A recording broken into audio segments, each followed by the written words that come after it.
Hola a todos, en este primer vídeo vamos a intentar explicar brevemente qué es el balance de situación y sobre todo vamos a ver cuáles son las masas y submasas patrimoniales que componen este documento para empezar a clasificar las cuentas más habituales que nos vayan a salir en la asignatura, y esto nos permitirá contabilizar más adelante sabiendo cómo clasificar los principales elementos dentro de un balance.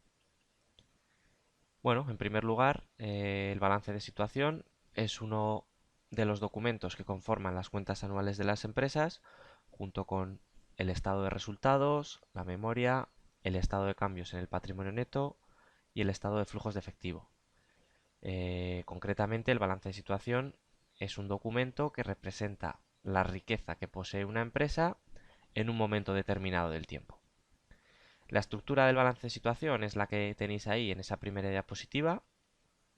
Tendríamos una parte izquierda que representa la estructura económica de la empresa y que vamos a llamar activo, y en esta parte izquierda del activo lo que vamos a representar son todos los bienes y derechos que posee la empresa.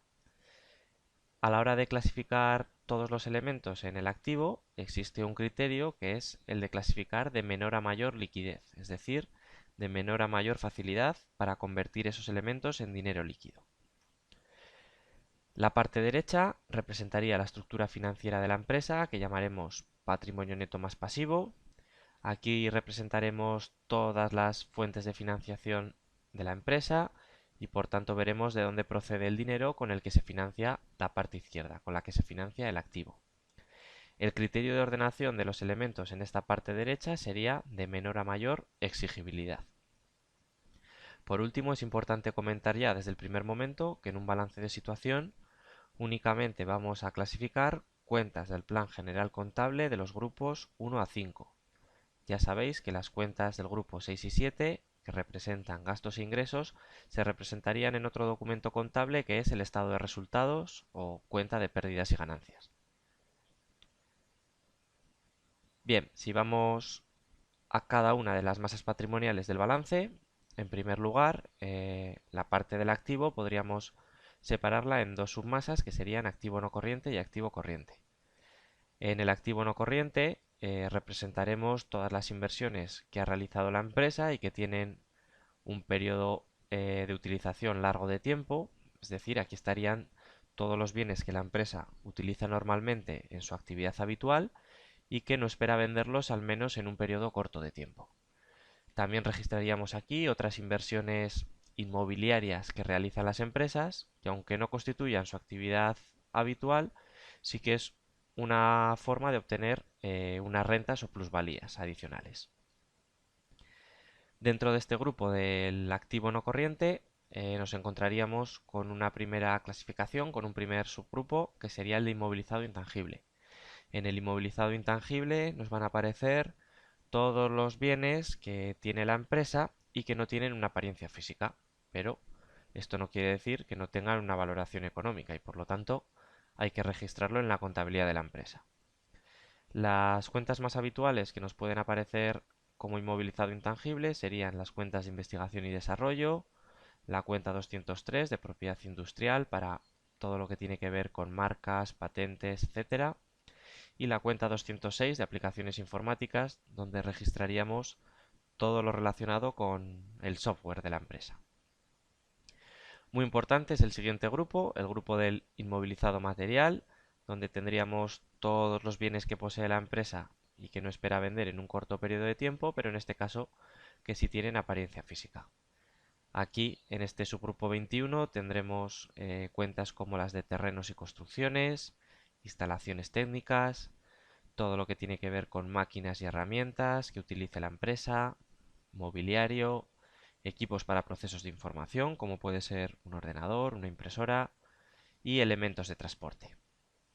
Además del inmovilizado intangible y el inmovilizado material, tendríamos un pequeño grupo que sería el de las inversiones inmobiliarias, donde representaríamos las inversiones en terrenos o edificios, no con el objetivo de realizar la actividad habitual de la empresa, sino con un objetivo inmobiliario, con un objetivo financiero de obtener unas rentas o unas plusvalías. Existen también otros grupos en los que no vamos a profundizar, pero bueno, es necesario también que sepáis que se registran en esta masa patrimonial de activo no corriente. Y serían los grupos de inversiones financieras a largo plazo o inversiones financieras dentro de empresas del grupo a largo plazo. Si pasamos al activo corriente, aquí sí que tendríamos los activos que están vinculados al ciclo normal de explotación y por lo tanto activos que la empresa espera vender o consumir en un periodo como máximo de un año.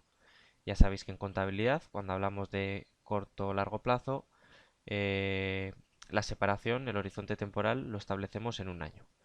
Todo lo que sea superior a un año es largo plazo, todo lo que sea igual o inferior a un año es corto plazo. No solo registraremos bienes en este activo corriente, sino también derechos que tiene la empresa, derechos normalmente de cobro. También van a aparecer activos financieros, como en el activo no corriente, pero en este caso serán activos financieros que la empresa va a mantener en un periodo inferior a un año. Y por último tendríamos el efectivo o los activos que son ya líquidos para la empresa. Si ordenamos de menor a mayor liquidez, como comentábamos anteriormente, el primer grupo que tendríamos en esta submasa patrimonial del activo corriente serían las existencias.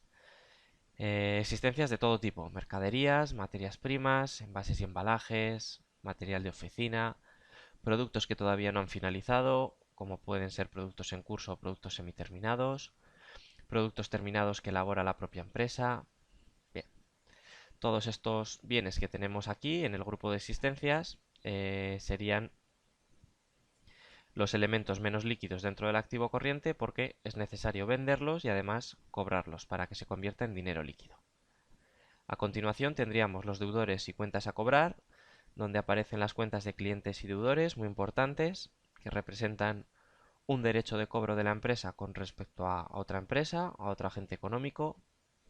Aquí también clasificaríamos la cuenta de anticipos a proveedores, que veremos más adelante, y la cuenta de Hacienda Pública deudora por IVA, que representa un derecho de cobro o al menos una compensación en un pago futuro con respecto a Hacienda. Igual que en el activo no corriente, también vamos a tener un grupo de inversiones financieras o de inversiones en empresas del grupo, pero en este caso serían a corto plazo. Existe también un grupo de periodificaciones donde registraríamos una cuenta que es la de gastos anticipados y la explicaremos posteriormente en un vídeo. Y por último, el elemento más líquido que puede tener la empresa es el dinero en efectivo, o bien en la caja de la empresa o bien en su cuenta corriente. Bien, pasamos a la parte derecha del balance. La primera masa patrimonial que tendríamos es el patrimonio neto, que viene a representar la riqueza de la empresa.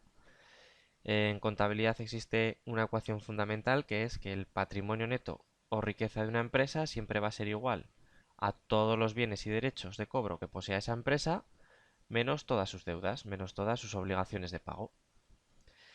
El patrimonio neto es la primera masa patrimonial que aparece en esta parte derecha del balance, puesto que es la que recoge las fuentes de financiación propias, es decir, las fuentes de financiación que no son exigibles.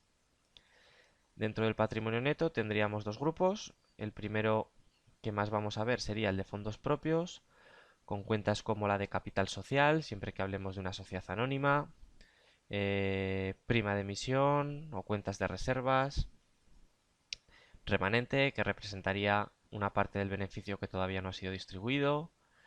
Importantísimo aquí la cuenta del resultado del ejercicio cada año y de resultados negativos de ejercicios anteriores. También es habitual la cuenta 557, dividiendo a cuenta. Y luego simplemente que sepáis que existe un grupo de subvenciones, donaciones y legados, pero aquí ya no vamos a profundizar en esta asignatura. Una vez que hemos visto las fuentes de financiación no exigibles, tendríamos que pasar al pasivo. Y aquí el pasivo lo podemos clasificar en pasivo no corriente y pasivo corriente. Lo que vamos a representar aquí serían las deudas que tiene la empresa, las obligaciones que tiene. Podemos hablar tanto de obligaciones que tienen una cuantía cierta u obligaciones que tienen una cuantía estimada, es decir, que la empresa no sabe con certeza cuál va a ser el importe de esa obligación de pago. Normalmente cuando hablamos de obligaciones de cuantía estimada nos estamos refiriendo a provisiones.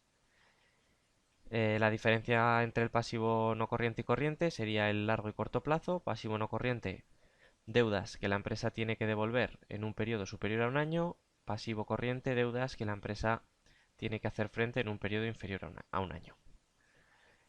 Dentro del pasivo no corriente tendríamos un grupo de provisiones a largo plazo, como he comentado, otro grupo de deudas a largo plazo, donde las cuentas más habituales que nos van a aparecer son las de deudas a largo plazo con entidades de crédito, proveedores de inmovilizado a largo plazo, incluso efectos a pagar a largo plazo, que representaría una deuda a través de una letra de cambio o de un documento similar. También hay grupos como los de deudas con empresas del grupo a largo plazo, pasivos por impuesto diferido o periodificaciones a largo plazo, pero son grupos donde no vamos a ver ninguna cuenta, no vamos a entrar demasiado en ellos.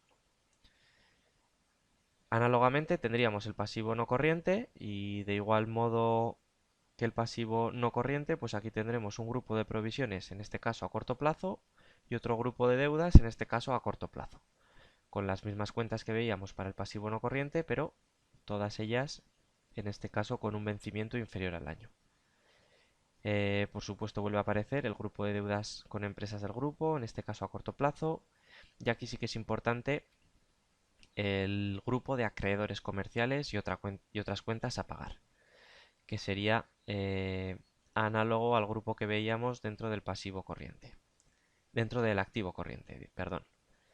Dentro de este grupo, muy importantes las cuentas de proveedores y acreedores por prestaciones de servicios, que representan una deuda que tiene la empresa con otra empresa o con otro agente económico.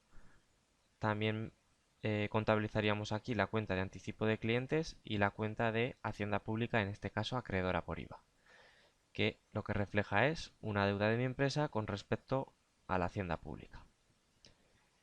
En este grupo también aparecerían las periodificaciones a corto plazo con la cuenta de ingresos anticipados. Esta cuenta de ingresos anticipados junto con la de gastos anticipados que aparecía en el activo corriente se explicarán más adelante en otro vídeo. Y esto sería todo. Yo creo que es un buen repaso con las principales cuentas del Plan General Contable que nos van a ir saliendo a lo largo de la asignatura. Espero que os haya servido y nos vemos en el siguiente vídeo.